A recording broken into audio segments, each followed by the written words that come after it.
BJD प्रतिनिधि मंडली सहित आलोचना कले ईसीआई 2024 निर्वाचन बेलर किछि आपत्ति अभियोग को नहीं आज निर्वाचन आयोग को बीजेडी एक प्रतिनिधि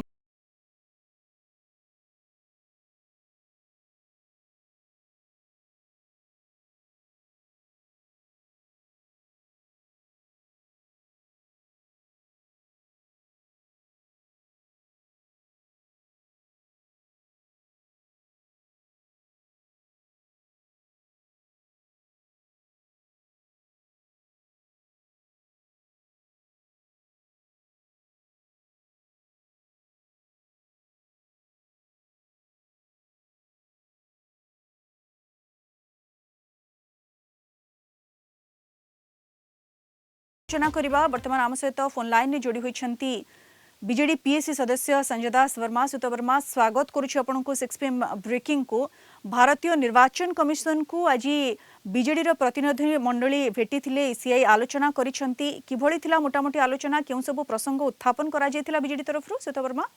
आमे मुख्यतः तीनोटी प्रसंग रे निर्वाचन कमिशन को सहित आज आलोचना करथिलु सेथिरे गला साधारण निर्वाचन रे जो भोट रे जो असंगति हेछि पुलिंग रो नंबर भोट एवं काउंटिंग रो नंबर ऑफ भोट भितरे जो तफातटा रहिछि जो फरक रहिछि से फरक संपर्क रे हमर जो प्रश्न थिला ताकू हम रखिछु एवं विशेष करी निर्वाचन समय रे 17C फॉर्म रो जो केतोटी आइसोलेटेड विधानसभा एवं पार्लियामेंट रे असंगति हेछि सेठी आमे 17C फॉर्म काहे की दिया जाऊ नाही आमे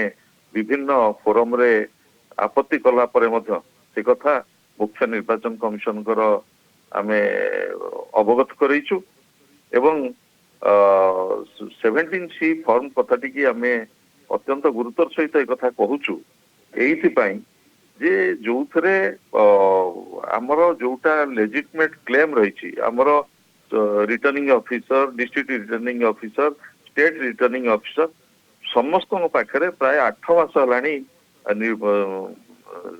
केंद्र निर्वाचन कमिशन को पाखरे बिजू जनता दल ए संपर्क रे आपत्ति रखिछि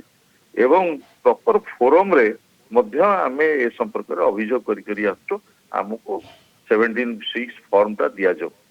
किंतु ए संपर्क रे हमको कोनोसी संतोषजनक उत्तर मिलिना नाही एवं विशेष करी वर्तमान जो स्वतंत्र रिविजन आरंभ हवा को जाउछि सेथिरे हमरो दृष्टिभंगी अत्यंत स्पष्ट जो बळी भाबरे जणे योग्य भोटर जो बळी भाबरे कोनोसी प्रकार वंचित न हुए ता अधिकार रु सेथिपई बिजू जनता दल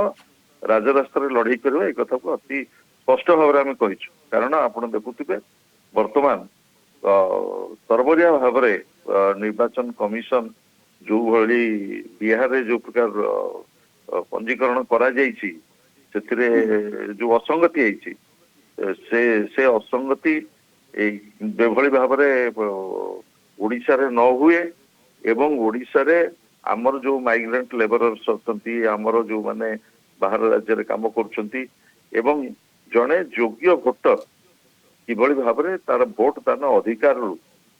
नागरिक जो अधिकार से अधिकार जो भली भाबरे वंचित न हुए सेतिपई बीजेडी लड़ाई करबो किन सहित दास वर्मा ई जो आलोचना आज होइतिला ईसीआई को सहित किछि प्रतिश्रुति मिलिला कि ईसीआई को तरफ गोटे सकारात्मक आलोचना बोली आपण कहबे कि भारत वर्ष निर्वाचन कमिशन गोटे संवैधानिक अनुष्ठान आमे बिजू जनता दलर आमर आभिमुख्य आमर दृष्टिभंगी एवं आमे गला साधारण निर्वाचन परे एवं वर्तमान पर्यंत 8 मास धरी जो आमे प्रक्रिया जारी रखिछु से संपर्क रे भारत वर्ष निर्वाचन कमिशन को आमर दृष्टिभंगी अवगत करिछु एवं से दुई तीनोटी कथारे मध्य आम सहित भारत वर्ष निर्वाचन कमिशन सहमति हेइचंती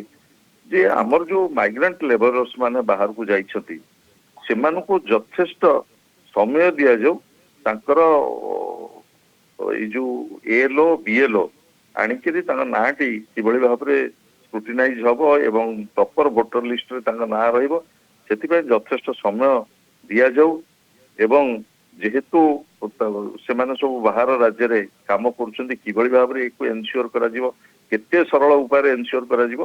ସେ ସମ୍ପର୍କରେ ନିର୍ବାଚନ କମିଶନ ଆମ ସହିତ ସହମତି ହେଇଛନ୍ତି ଏବଂ ଓକେ ଆଉ ଗୋଟିଏ କଥା ନିର୍ବାଚନ କମିଶନ କହିଛନ୍ତି ଯେ ଆମେ ଏ ସମ୍ପର୍କରେ ଉଚ୍ଚ ନ୍ୟାୟାଳୟକୁ ଯାଇପାରିବୁ କିନ୍ତୁ ଆମର ଏ संपर्क ପ୍ରଶ୍ନ उच्च न्यायालय को जाई परिबे आपण इने ईसीआई कहिसंती बहुत बहुत धन्यवाद सुत दास वर्मा विस्तृत भाव में आम सहित